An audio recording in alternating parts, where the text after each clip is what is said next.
Welcome to my YouTube channel.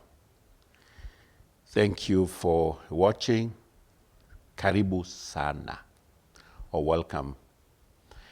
I invite you to walk with me again and visit a few moments in history, and especially my time at Rosedale, which to me, when I look back, has influenced me in my preaching, has influenced me in my, not only in my character, but even in my ministry and family, and in a lot of ways. So before I finish telling you the story of my time at Rosedale and in North America, let me go back just a little bit and tell you that I went to America thinking that most Kenyans think that in America, money falls from trees. When you go to America, you'll just collect money, under every tree. While that changed when I went to North America. I found a people. I had seen the word Mennonite in some books, but I didn't know much about who the Mennonites were. The Mennonites who ran the school and who owned the school, Rosedale Bible Institute, are a group of Christians who broke away from the Protestants in the 1600s in Europe. And they became Anabaptists. Anabaptists in the sense that although they were baptized as infants in the Catholic Church, as somebody grows up and reads the Bible for himself or being taught, came to discover that you need to be baptized as a grown-up. And so these Swiss brethren I've mentioned before, I learned that people like Conrad Grebel, George Blaurak, Menno Simons, these guys banded together. They were called the Swiss brethren. I would tell you a little bit of that history.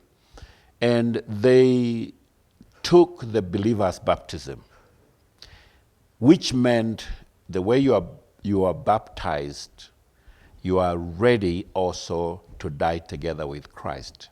And that history struck me. And I wanted to know more about these people. So while among them at Rosedale, because I went back and forth, I went to the homes of the Mennonite people during weekends. I went during the vacation month or the weeks that we took off from college. I discovered a people that were deep in faith, very, very solid. Because when I would leave the Mennonite church and go out to a Pentecostal or charismatic church, the charismatic church, there was a lot of noise and a lot of things that were going on there that looked very good. But deep inside, I discovered things that, So I would go back to the Mennonite people, the Mennonite church. One thing that I didn't like about them, they were too quiet. For me, coming from a charismatic movement in Kenya, a revival and all that, going to a very quiet people was very difficult. On a Sunday morning in a church, you could almost feel a needle drop on the carpet, if you like. I know that's extreme. But they were very, very quiet. And they said, we are the quiet in the land. But I discovered a number of things that I want to share with you in this episode today. One, value for work. They had work ethics that I'm telling you what. Here we like free things. We like to be given. I discovered that those people don't like being given. They like to work for it. In fact, if you give a Mennonite something, he will ask you, why are you giving me? Because from young and growing up, they were taught to work for it. They worked for it. In fact, they worked for mom and dad, and they were paid for it. All the way up to high school, they would be doing different jobs in the home, in the farm, and they were paid for those jobs. So they had savings. As young as in primary school, elementary school, they had little savings. I discovered that after high school, whatever they needed to go to college or university was a loan from dad and mom. The money they were given to go to college, they were expected to pay back as a loan. That is not the case here in Kenya. Here, a young man is educated by mother and father until the father has no good dress, no good shirt, no good clothing, and he eats very poorly. He sells the only land he has to educate a young person. You wait for that young person to finish college or university, and you will never see him at home. He disappears, and who knows where he goes. And he leaves those poor parents in the village with nothing after spending all of it on this young man. I learned among the Mennonites that doesn't happen. That doesn't happen. They value work so much that it almost has, become their item of worship. I would say it looks like they are God because they are hard-working people. Among them, I discovered a group called the Amish people. The Amish people are very interesting. And the way I discovered them one morning, and this is a step away, let me give you a story of one group called the Beachy Amish, who came out of the Amish. When you jump out of the horse and buggy, you start driving black car.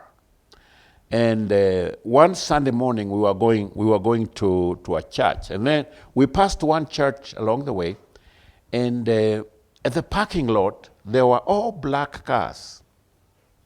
So the guy we were going with, I asked him, why are they having a funeral on a Sunday morning? Because to me, it looked like a funeral. And the people that would come out from that church, they were wearing very funny. All plain clothes, no color, one color. And I was amazed. So I asked him why, and he said, no, it's not a funeral, it's a Sunday service. And this is a group of people called Beachy Amish. They don't drive the horse and buggy, but they drive black bumper cars. You're not supposed to drive the red, flashy, and all that. So this is one group of Mennonites who are very strict on what you wear, what you drive, and your housing and all that. Very hard-working people. But let me go back to the real Amish people who go on a horse and buggy. They have no electricity in their homes. They don't use the phones. In fact, the phone would be in a village booth, what we used to have here, the telephone booth in Kenya. They would have a telephone booth, and out in the middle of, a number of housing estates, and that is where people would call and leave messages for so and so. And asking them, why do you live so primitive? To them, they don't want to be worldly. They want to be, focused. They want to be focused on the things of the kingdom or the things of God. These Amish people, their things are very valuable because they make the wooden things like furniture with their hands. They work very, very, very hard. And the children start when they're very young. They start to be taught how to go with daddy, how to go out and work. I picked that and I wanted to come back here one day and teach my children to work. The second thing I learned among them, the farming. I enjoyed going out with them in the farms, and if it was planting or harvesting, and especially the harvesting influenced me a lot. In that, when it was time for harvest, if it was barley or wheat, when it was time for harvest, my goodness, you'd wake up very early in the morning, mount on the tractor, and then you go. You go until late in the evening. This is during summer. That left an impression in me, a very strong one. And especially where Jesus says, look out in the fields and see they are white and ready for harvest. Now, that as a minister has remained with me as an evangelist. It excites me when I stand in front of students, 100, 4,000, 5,000 students, and I see a sea of young people with possibilities and opportunities and a future. Those are the fields. That translated from the Mennonite fields, wheat fields, now to the missions we are doing in high schools. Let me also talk about the young people among the Mennonites who learn very early to do certain things. And I appreciated them for the respect for parents. That a young person, and if you're a young person listening to this, please listen to this. A young person, once he decides, I want to date that girl, he first asks permission from the father or from the parents to date the girl. That he cannot go out with that girl without asking for permission from the parents. And I thought that was very good. And I wish our young people would learn that. That before you take a girl out, you ask for the father to give you permission to date her out. Well, that one for a later date. But respect and honor for parents, that is highly upheld among the Mennonites. I learned that. And I'd like to see that among our young people here in the country, because marriages are breaking up because you went out, you talked to a girl and you think no one else should know, and all you did finally is come we stay or come we risk, and there you go. Easy go, easy leave. I'm telling you, easy go, easy leave. So that is something I learned among the Mennonite people while I lived among them. The other thing was they like to pay for services. I've had some come to my house and they stay with us for a week. And at the end of the week, they want to pay me rent. And I wondered, a week staying in my house, you want to pay rent? Well, in America, I discovered that the children start paying rent to their parents early. They pay rent for staying with the parents. And they contribute to buy food and other essentials in the home. They are taught responsibility from very early. I wish our youth, our young people in Kenya would learn such tricks. Here nimeangukia, here nimebarikiwa, here nimepata. They want to pay for it. There are many, many things I can share from Rosedale and from North America that I learned during my time over there.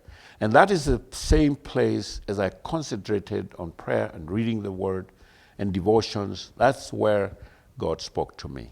God spoke to me very clearly among the Mennonites to start a church in Thika, to come to Thika and start a church, start a ministry, even discontinuing my learning and my studying in North America was coming to do exactly that.